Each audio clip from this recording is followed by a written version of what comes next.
بسم اللہ الرحمن الرحیم۔ تو کروڑوں روپیہ کمانا اور دولت مند آدمی بننا یہ اسلام کے خلاف نہیں ہے۔ لوگ پوچھتے ہیں جی کہ یہ زیادہ پیسے کمانا اور دنیا میں ایسے لگ جانا تو یہ کیا اسلام کے خلاف ہے؟ تو یاد رکھیں اسلام کے خلاف نہیں ہے یہ۔ اسلام اس سے منع نہیں کرتا، امیر آدمی بننے سے اسلام منع نہیں کرتا، کروڑوں روپیہ کما لو اسلام منع نہیں کرتا، کیونکہ ہر شخص چاہتا ہے کہ وہ امیر بنے، پیسہ کمائے اور لوگ اس کی عزت کریں اور وہ مضبوط ہو مالی لحاظ سے بھی۔ تو یہ اسلام کے خلاف نہیں ہے، بلکہ اسلام تو ایسے شخص کی فیور میں ہے۔ اسلام چاہتا ہے کہ مسلمان مضبوط ہوں، مالی لحاظ سے بھی مضبوط ہوں، معاشی لحاظ سے بھی مضبوط ہوں۔ تو اسلام تو یہ چاہتا ہے کہ مسلمانوں کی جو ہے وہ روب ہو پوری دنیا پہ۔ اس سے پھر غیر مسلم بھی اٹریکٹ ہوتا ہے اسلام کی طرف۔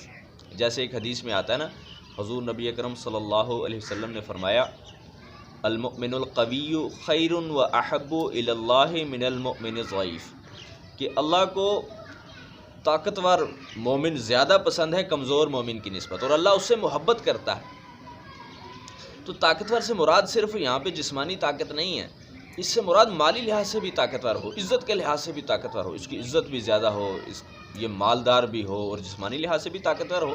تو ساری خصوصیات اس کے اندر ہونی چاہیے۔ تو ایسے شخص سے، ایسے مومن سے اللہ کو محبت ہے، اللہ چاہتے ہیں کہ ایسا مسلمان ایسے ہوں۔ تو صحابہ میں ایسے لوگ موجود تھے۔ حضور نبی اکرم صلی اللہ علیہ وسلم کے پاس جو صحابہ تھے ان میں حضرت عثمان غنی رضی اللہ عنہ، حضرت عبد الرحمن بن عوف رضی اللہ عنہ، یہ صحابہ ایسے تھے جو مالدار صحابہ تھے اور یہ تجارت کرتے تھے۔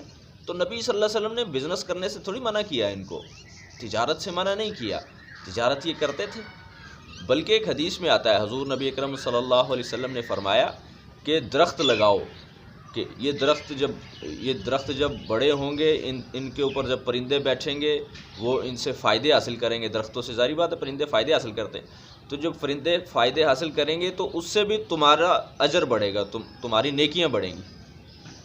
تو جو شخص پرندوں کو فائدہ پہنچا رہا ہے اس کی تو نیکیاں بڑھ رہی ہیں، تو جو انسانوں کو فائدہ پہنچائے گا اس کی نیکیاں نہیں بڑھیں گی۔ یعنی جو انسانوں کے لیے بہتر ہو، انسانوں کے لیے اپنے مال کو لگائے تو اس کی نیکیاں بہت بڑھیں گی۔ اسلام یہ چاہتا ہے کہ مال خوب کماؤ اور انسانیت پہ لگاؤ، یعنی خود بھی کھاؤ، خود اپنے اوپر بھی لگاؤ، خوب مال کماؤ۔ مال کمانے سے منع نہیں کرتا اسلام۔ تو اسلام یہ چاہتا ہے کہ خوب مال کماؤ، خوب دولت کماؤ، اور یہ دولت اپنے اوپر بھی لگاؤ اور دوسروں کے اوپر بھی لگاؤ۔ جو دوسروں کی خدمت کرے گا اللہ کو وہ بڑا محبوب ہے، جو دوسروں کے اوپر پیسہ لگائے گا اللہ کو اس سے محبت ہے۔ لیکن اگر صرف پیسہ کمایا اور صرف اپنے پہ لگایا تو پھر ایسا پیسہ کمانا جو ہے وہ اسلام کے منافی ہے، اسلام کے خلاف ہے۔ اسلام پھر ایسے بندے کو جو ہے وہ پروموٹ نہیں کرتا، اس کے لیے کوئی فضیلت نہیں ہے، بلکہ اس کے لیے وبال بن سکتا ہے ایسا پیسہ جو صرف اپنی ذات کو سامنے رکھ کے کمایا جائے، دوسروں پہ لگانے کی کوئی نہ نیت ہو نہ دوسروں کے اوپر لگایا جائے۔ تو اسلام یہ چاہتا ہے کہ پیسہ خوب کماؤ، اس کو دوسروں پر بھی لگاؤ، اپنے اوپر بھی لگاؤ، اپنے بچوں پر بھی لگاؤ، دوسروں کے اوپر بھی لگاؤ، اللہ کا حق بھی ادا کرو، زکوٰۃ ہے، اسی طرح کے اور جو احکامات ہیں تو ان کا بھی اہتمام کرنا ہے اور دوسروں کے اوپر بھی لگانا ہے۔ تو اسلام ایسا پیسہ کمانا جو ہے اس کو تو بہتر سمجھتا ہے، لیکن جو صرف اپنی ذات کے لیے اور نمائش کے لیے، جو اپنی ذات کے لیے جو ہے وہ کمایا جائے اس سے منع کرتا ہے۔ جیسے ایک اور حدیث میں آتا ہے نبی صلی اللہ علیہ وسلم نے ایک شخص سے کہا جو درخت ہی لگا رہا تھا، وہ درخت لگا رہا تھا، تو نبی صلی اللہ علیہ وسلم نے فرمایا کہ اتنی بڑی پلاننگ کر رہے ہو، اتنی آگے کی کہ یہ درخت کب بڑے ہوں گے، تو کب یہ فروٹ دیں گے، کب یہ تم کو پھل دیں گے، تو یہ تو بڑی لمبی پلاننگ ہے، اور موت تو سر پہ کھڑی ہے، زندگی بہت چھوٹی ہے، آخرت کی تیاری کرو۔ تو آخرت کی تیاری کرنا اس لیے، وہ شخص جو درخت لگا رہا تھا وہ اپنے لیے لگا رہا تھا، دوسروں کے لیے نہیں۔ تو حضور نبی اکرم صلی اللہ علیہ وسلم نے جو ہے اس سے منع فرما دیا کہ جو ہے دنیا کی اتنی سٹرگل، دنیا میں اتنی لمبی چوڑی پلاننگ کرنا کہ اتنے سالوں بعد یہ درخت بڑے ہوں گے اور پھر جو ہے یہ پھل دیں گے، پھر مجھے اس سے فائدہ ہوگا، تو اتنی لمبی پلاننگ کی ضرورت نہیں ہے کیونکہ موت بڑی نزدیک ہے۔ لیکن دوسری حدیث میں نبی صلی اللہ علیہ وسلم نے فرمایا کہ درخت لگاؤ کہ اس سے لوگ فائدے حاصل کریں گے تو تمہیں اس کا ثواب ملے گا۔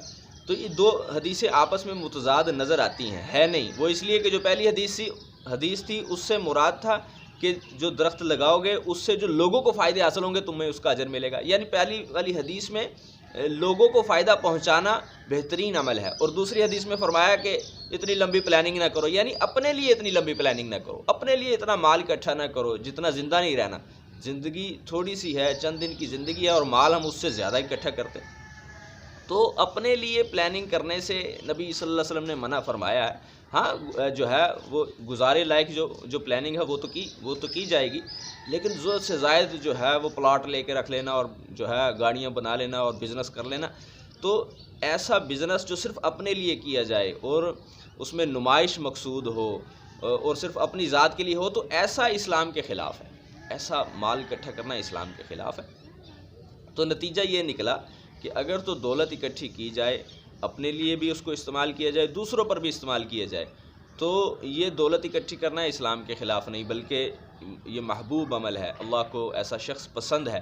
اور اگر دوسری طرف جو ہے وہ مال تو اکٹھا کیا، دولت اکٹھی کی، لیکن اس کو اپنے لیے رکھا، صرف خود استعمال کرے اور لوگوں پہ خرچ نہ کرے اور اللہ کا حق ادا نہ کرے اور اس کی نمائش بھی کرے، تو پھر ایسا دولت اکٹھی کرنا، ایسا مال اسلام کے خلاف ہے، جو ہے اس میں جو ہے اسلام میں اس کی کوئی اجازت نہیں ہے۔ تو یہ ساری بات ہے، انشاءاللہ امید ہے کہ بات سمجھ میں آ گئی ہوگی۔